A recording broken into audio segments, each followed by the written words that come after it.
So the big election face-off between Kamala Harris and Donald Trump is reaching its close. The election is set for November 5th, which is expected to be one of the tightest races in US presidential history. But of course, with any race, when it comes to the United States, it's going to have massive impacts on America's foreign policy. It's going to also have major consequences for India as well as in a number of countries in the region. For that, we need to understand what the respective positions are of candidates Donald Trump and Kamala Harris on India on key issues that matter to Indians. And joining me now to decode exactly that is Prerna Bountra of the Ananta Aspen Center. Prerna, thank you so much for joining us. Could you begin by telling us where you see the election right now? What is the state of play? People calling it, of course, the closest race in living memory. What's your view of what's happening right now in America? I agree with the people who are calling it the closest election in recent history. But having said that, the last about 4 elections of our lifetimes in the 21st century have been termed as such. It's also a testament to the fact that American polling systems are ridiculously unreliable at this point. Or it could be a coin toss. We can't rely on any data. In the last election, while Biden was predicted to win, he was predicted to win nationally by about 8 points. He won by 4. So if we go by that standards, if anything is predicted to go in the direction of one candidate up to 3 to 4 points, it could just be a tie race. And right now, both candidates are in the margin of error. Trump pulling slightly ahead in some 4 out of 7 swing states. But again, like polls change every 3 days. Both of them keep catching up to each other. Interesting polls have come out in the last 12 to 24 hours from Iowa, which is weird, which is a deep red state, deep Republican state. And it seems Kamala Harris has pulled 3 points ahead there. So if that holds true, she might be knocking down the red wall. But again, no one knows. We'll just have to wait till November 5th evening. Right. So, with the election this tight, I think it makes sense to sort of step back and ask ourselves that question about, the two candidates, comparing them, Kamala Harris, Donald Trump. Could you sort of explain what is their view of the world? Because for much of the world, looking in on this election, America, as they often joke, America doesn't have a foreign policy. Presidents have foreign policies, which sort of indicates how much the person who is in the White House shapes how America looks at the world and its stance on the world affairs. So could I ask you, could you compare the two candidates, Donald Trump and Kamala Harris, on how they approach America's foreign policy, what kind of role they want America to play on the world stage? A quick answer to that would be we don't expect many departures from a Biden-Harris administration's foreign policy. If Vice President Harris wins, it would be very similar to what the world is right now. In terms of the active conflicts going on, Vice President Harris's administration would look to support Ukraine to the best of their ability while saying that they want Europe to step up, but they would still actively support it. Both candidates have said at various points that they would support Israel in the current war that they're engaged in with both Hamas as well as with Hezbollah at this point. At large, if we have to identify divergences between the two of them, I think one way of identifying that fault line is a Trump presidency would view foreign policy from the perspective of national interest as it relates to business deals in layman terms. And a President Harris administration would look at foreign policy in terms of increasing America's deterrence against a rising China while continuing their current role in the existing wars with, what they call trying to establish a rules-based order, but we are yet to see them establish one. Could I ask you a question about the two candidates, or at least, let's start with Donald Trump. He was, of course, president between 2017 and 2021. Lots of people credit him with building a strong relationship with India, setting up the Quad, being tough on China, lots of military cooperation agreements signed with India at that point in time. Would you broadly say that a Trump re-election would largely lead to a reasonably stable relationship with India? Can you also tell us a little bit about how he handled issues related to India while he was president? I can confidently say, as can most people who view the India-US relationship, that this particular bilateral relationship would be safe, would continue to flourish regardless of which one of the two candidates wins the election. The last 4 presidents, the last 4 American administrations, whether they be Republican or Democrat, have been bullish on India. And when you mentioned that President Trump's presidential term can be credited with significantly aiding the Quad, we must also remember that the Quad was created by President Bush, it was continued by President Obama, it was promoted actively by, one could also say it was reinvigorated by President Trump, and then it was taken to the summit level under President Biden. Last four American presidents, all of them have consistent approaches as it relates to India, as it relates to the Quad. They just keep outdoing each other. So India will be fine. If in terms of how he views India in particular, he has gone on record and called Modi a great man. So we know that that particular relationship should be helpful. He has also gone on record and said that India's tariffs on certain American goods, India's market access is something that he finds troublesome. He's used more colorful language than that, but I'll spare your viewers. Have, with those words in mind, we have to be a little careful, but we also have to remember he's used certain colorful words for many other countries. He's threatened tariffs for many countries around the world, and India's trade with America is more with services, not goods. There will be solid economic impacts that India's GDP will face if he does enact the tariffs that he's threatening, a 10 to 20% tariff, blanket tariff.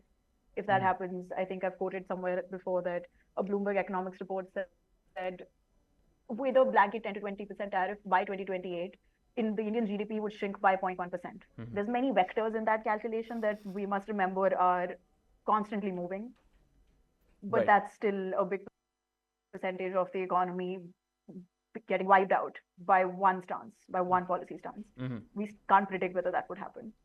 Right. And if I could also ask you on Kamala Harris and the Democrats in terms of how you see their handling of India over the last 4 years. Can you rate it? You've of course talked about how Kamala Harris would largely continue what Biden's policy. How would you see, ranging from, of course, things that perhaps were difficult between India and the United States, for example, the handling of Afghanistan and Bangladesh, to some of the larger achievements, whether that's on critical technologies, on defense, on trade. Could you lay out what the India-US relationship has been like for the last 4 years under Joe Biden and the Biden-Harris administration? Short answer, it has flourished unlike any other administration before this. The deals that we've made under something called the Critical and Emerging Technologies Initiative, which is short form of that is ISET, the joint fact sheet that you can see is from September between President Biden and Prime Minister Modi from last September. The deals that have come through in the defense tech space, in technology, in overall trade impact, everything has risen. We expect that to continue. We don't expect many departures in a President Harris administration, especially as it relates to India, because simply put, she wasn't expecting to run for president up until a few months ago. There isn't a key policy initiative that they've described that looks like it's much of a departure. Another thing that ties the India variable together from the perspective of the Americans across all levels of the American establishment, whether it be the White House can be Republican or Democratic, whether it be the Congress, again, the majority could belong to either party.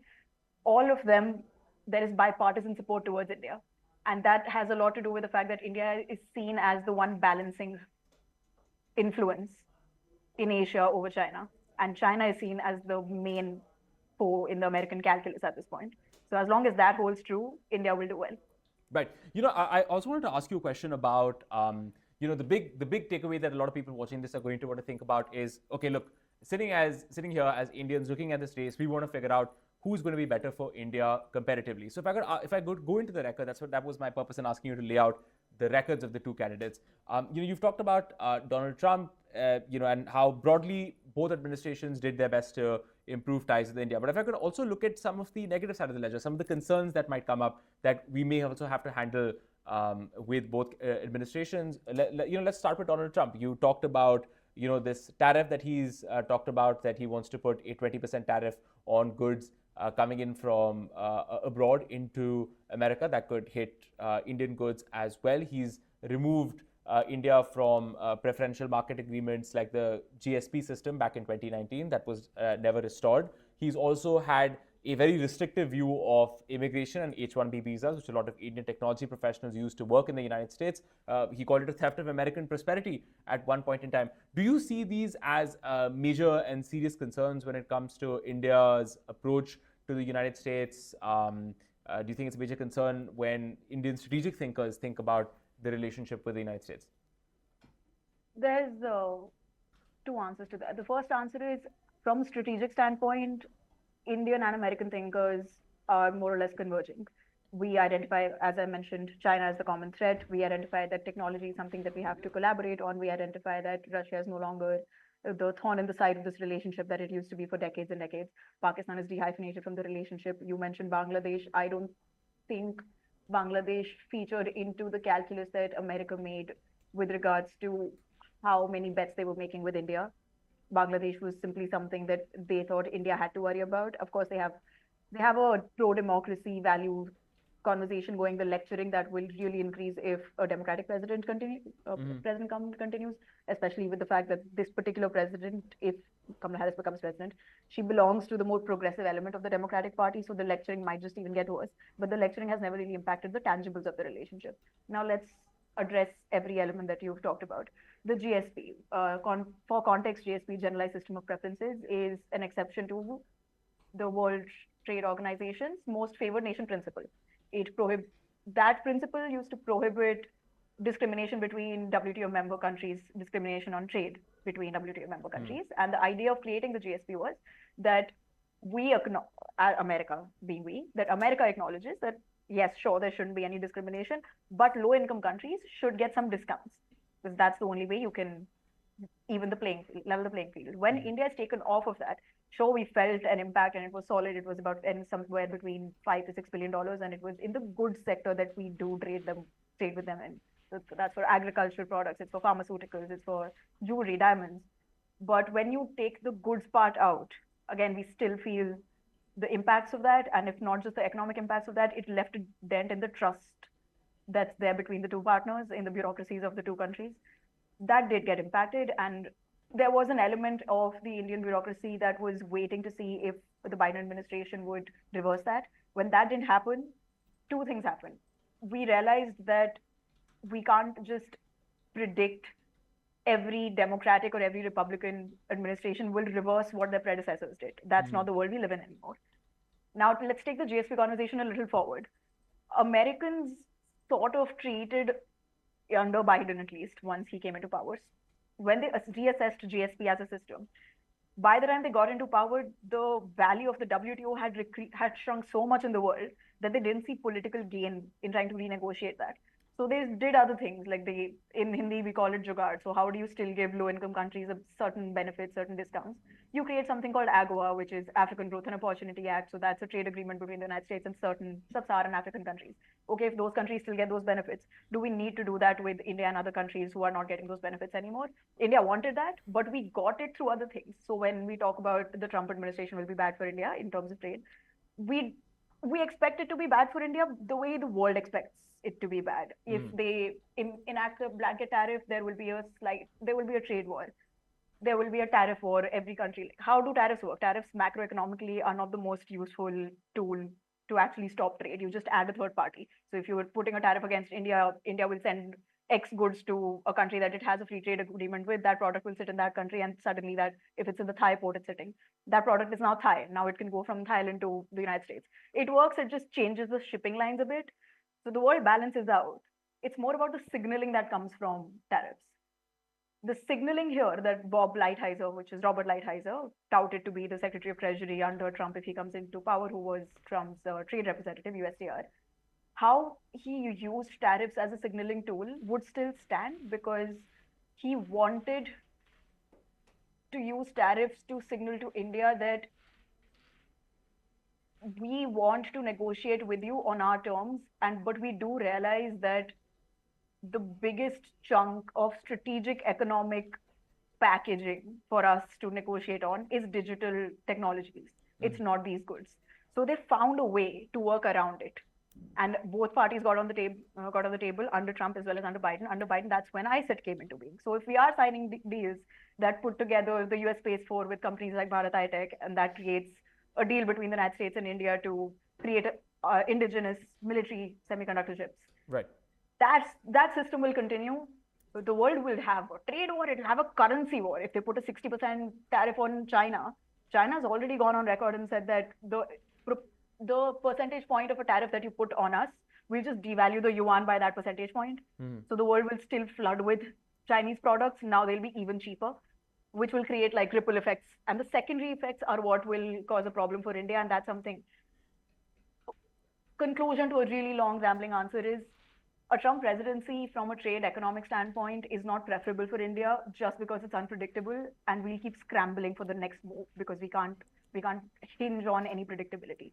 Harris administration, the predictability, the at least good faith mechanism with which they work, under which they operate, that is helpful for India's trade. Right. You've talked about the trade side. I could also ask you to talk about the immigration side, because Harris in the past has been open to talking about green cards, of course, permanent residency status for a lot of Indians.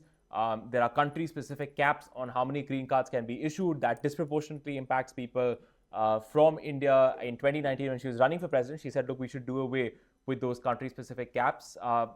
Donald Trump, on the other hand, has been nothing but difficult when it comes to the issue of immigration, though there was a slight change in his rhetoric recently when he said that, look, no, we should make it easier for talented people to come to America. Could you help us make sense of on immigration? A lot of people here are going to be looking at this interview and be asking this question of this election and be saying, where do the two candidates stand on making it easier for Indians to move to America, to work in America? So what's your view on that? We can split this into two elements, illegal immigration and legal immigration. For illegal immigration, both candidates are actually uniform. They're both against it. Harris and the Democratic Party have really tightened the narrative on illegal immigration. Now they sound more and more like Republicans. They want to tighten border security. They want to ship away illegal immigrants as much as they can. A plane full of illegal Indian immigrants was just sent back under the Biden administration a few months ago. Right. So we don't expect that to change now. It's a national security conversation. It's not an immigration or trade or labor policy conversation anymore. On the legal immigration side, which is where the H-1B and the green card stuff comes in, we split that into students, workers, and high-skilled workers. Students, on balance, even if successive administrations tighten the H-1B brackets, on balance, Democratic administrations have issued more H-1B visas than Republican administrations have. Even if it's like a 2 to 3 point differential, I think the ongoing term, I can be fact-checked on this, it's somewhere in the late 90%, above 95% of all H-1B applications have been granted under Biden. It's never been particularly low. It's just incrementally, it's been better under Democrats. H-1B, of course, famously, President Trump refused to entertain H-1B applications in the last year of his presidency. Now, it's that particular move, because of the timing of it, is seen more of a political thought than a policy thought. He was going back on the campaign trail, and a fair few of his funders, as well as the bases that he was trying to woo again, did not want to see, as they say, quote unquote, their jobs go to immigrants. So just in that last year, he said, let's do away with that. We don't know whether he'll switch back on that. No one can predict it. He's gone back and forth, as you said. He's gone back and forth on his statements across the campaign. On the green card bit of it, which is where high-skilled workers come in, he has said a few times that the campaign has then retracted that international students in American universities, he wants to see a situation in which they would automatically get a green card upon graduation. Now, his campaign retracted that, but then in policy conversations, members of his campaign, as well as he himself, have mentioned that they want to prioritize certain STEM students as well as certain high-skilled STEM workers. So if you're in cancer research, if you're a doctor of a rare branch of surgery or something, if you're an engineer that's specifically into, you could be like an engineer that works the assembly line in a semiconductor plant, because they have a labor shortage in their semiconductor plants that are being built in Arizona right now, for instance, or the ones in Texas. The ones that they have a national security need for, they will ease their application process. That seems to be a through line between both of them. But I think Indians should worry more in a Trump presidency. Right. Could I also ask you, let's say on the negative side of the ledger for the Democrats and the Biden-Harris administration, a lot of people are going to look at, some of the crises over the last couple of years and say, like, look, while we might credit the Biden administration for having a reasonably good handling of the India issue, on some issues that are peripheral to India, they haven't been as sensitive or as competent. For example, the sort of shambolic withdrawal from Afghanistan in September 2021, what's happened in Bangladesh over the last couple of months. Their view here, therefore, is that, on issues that are core to India and India's neighborhood, the Biden administration has not handled those crises well at all. Would you broadly agree with that? I would, so to speak. There's also how the Indian foreign policy narrative has changed in the past decade in Modi 1, Modi 2 governments. The logic being national interest is what derives foreign policy. if that's the lens that we have showed the rest of the world, that's the lens we must apply to the United States. The United States, with all of their interventionist tendencies, still acts out of national interest. They withdrew out of Afghanistan because that was a promise that was being made by successive administrations. So this particular president decided, let's just work on that and get it done. There was enough internal backlash on it. They really messed up the actual exodus. It was shoddy. It was inhumane to some of the partners of the Americans on the ground. It's a lot of them still waiting. It's led to the domino effect is still brutal. That's their problem to deal with. They didn't consider India in that calculus. They rather actually considered Pakistan, and it was positive for India because they no longer need to deal with Pakistan as much, which we can see with the fact that President Biden didn't really engage with the Pakistan High Command till about spring of this year with the first cable to the Prime Minister of Pakistan. The only use this particular administration saw for Pakistan was the easy access to Afghanistan when they needed it, which now just in terms of surveillance they can do by satellite imagery. So overall, it worked out for India, the Afghanistan thing. It was shoddily done. We can't debate it. The Bangladesh situation is a little different because, again, it's the American national interest is different than the Indian national interest. India needs to maintain its neighborhood, keep it secure. There are very real problems, the similar kind that America faces with Mexico. We need our border secure. There's only so many people we can handle. We need the overall neighborhood secure. We need the energy going, the energy flows. We need not them to not have droughts or famines. We just need our neighborhood secure, but it's not the American neighborhood. The only use they see to in keeping Bangladesh secure and thus coordinating with India every time India asks, or just generally being present to a certain degree, is that they don't want to push Bangladesh into China's arms. But they also understand that Sheikh Hasina's government had no trust in the Americans because of what she thinks America did to her father. There's no love lost largely. We can't really argue with that. As long as America continues to respect India's wishes in terms of how India maintains its relationships from its national interest point of view, we're fine. And also, if I could ask you this question that often comes up with the Democrats, you already hinted at it, this question of, let's say, American posturing on questions of democracy, human rights, religious minorities. In India, you mentioned it. You mentioned in the past, and people have talked about it as well. That when Kamala Harris was a senator in India, abrogated Article 370, she came out, of course, and said that Kashmiris should not feel like they're alone. The U.S. government may need to intervene in a situation like this. So that's oftentimes used these days, and as an example of the irritation that we sometimes feel at the United States in terms of interventions on particular issues. Or related to what India sees as its domestic politics will only continue under Kamala Harris. Would you agree with that view? Would you dispute it? How do you see that issue of Democrats, Kamala Harris, and interference in India's domestic politics? I agree. I don't see a world in which Democrats won't lecture us about human rights, about religious freedom, about communications freedom, which is like internet freedom. There's all forms of democratic values, lecturing and prescriptive thought and press releases and statements by the National Security Council spokesperson or the State Department spokesperson or the White House press secretary. All of those will continue. The annual State Department Human Rights Watch report will continue to feature every part of the world that they think has any forms of backsliding on democratic values. We can't stop that. We should actually expect that. It's only problematic when it interferes with the tangibles of the relationship, which it hasn't. Now, the 2019 statement that Vice President Harris made as a senator was it's something to keep in mind because it wasn't particularly soft. The words, I'm paraphrasing here, but she said words to the effect of Kashmiris should know that America will intervene if the need arises. Something to that effect. It's not verbatim. Right. That was 2019. She, after that, ran for president, lost the bid for president, became vice president, is now running for president again. In that period, it hasn't come up again. And just because of the facts on the ground, I don't see it coming again because, well, look at what's happened in Kashmir since the abrogation of 370. Since then, as recently as a few weeks ago, a local election has happened. 60% voter turnout happened. So the Kashmiris participated to very well in it, which was noted by the rest of the world, especially the democratic nations of the world.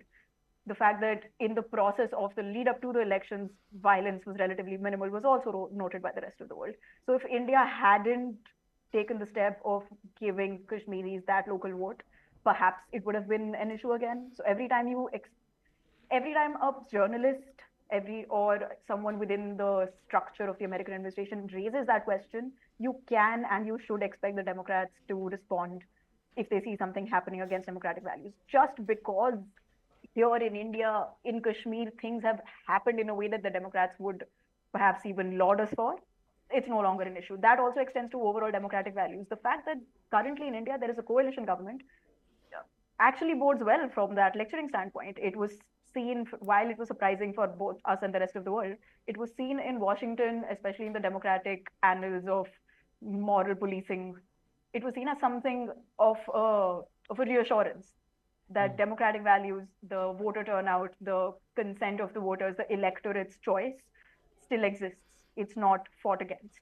Right. So we should be fine overall. Prerna, if I could ask you one final question before I let you go. This controversy that's happened over Gurpratwan Singh Pannu, of course, the separatist, the Sikh separatist who, of course, backs the cause of Khalistan, who's at the center of this murder for hire plot. India and the United States have been working on this for the last year or so. For a lot of people, there is this question about asking the United States to take a stronger stance on what India sees as terror-linked activity in the United States, especially since Gurpratwan Singh Pannu has been looked at by India's investigative agencies for involvement in terrorist-related activities. I suspect that either the Biden-Harris administration or the Trump administration, if it gets elected to the White House, do you think that there's going to be some daylight in terms of how they handle this issue? Is either administration going to be particularly sensitive towards India's concerns and needs on this question of Khalistan and this particular case of the Pannu assassination controversy? In the context of sensitivity of Western nations towards India's concerns on Khalistan, America has already displayed more sensitivity than Canada has by miles. The way this case has been handled before it became a Department of Justice thing, before it reached the New York courts, the back channels and the diplomatic conversations were already done in the most sensitive way that we can expect it. Now, let's look at the facts on the matter. When an Indian operative or an accused, alleged Indian operative is caught on CCTV footage, regardless of which government is there in Washington, once there is a paper trail, once there's someone on CCTV, they have to act on it. Like once you're caught, you're caught. Having said that, I can't predict how a Republican government would have reacted once that CCTV footage, once that little shot became part of primetime news. It's more about optics than it is optics and a combination of national security and sovereignty, which once challenged, you can't really walk back from. Both governments would have reacted in a similar way. But I can't predict whether the Republicans would have tried to use that in the back channel to leverage something else out of India. No one can guarantee that. It depends on who the interlocutor would have been. What I can say is the one case that's in the New York courts, that's going to go as it's going. It's going to continue. It's already happening in a sensitive way. It's reached a bench. It has to live out its procedural life. The only thing that we can guarantee is between now and January 20th, in the transition period, even if the transition is from Democrats to Democrats, let alone if it's from Democrats to Republicans, the current government will try to take the conversation and the investigation forward as much as possible because they understand the sensitivity of the matter is a lot to do with the interpersonal relationships. The National Security Advisor will change regardless of who comes in power. They can't afford to lose time because there is a timeline to certain legal procedures. So they will, it won't be as big a news point anymore. India can expect certain, if not friendliness, can expect certain understanding from their American counterparts as long as India keeps giving the documents and being cooperative in the investigation that America wants, which India has been. So not much will change.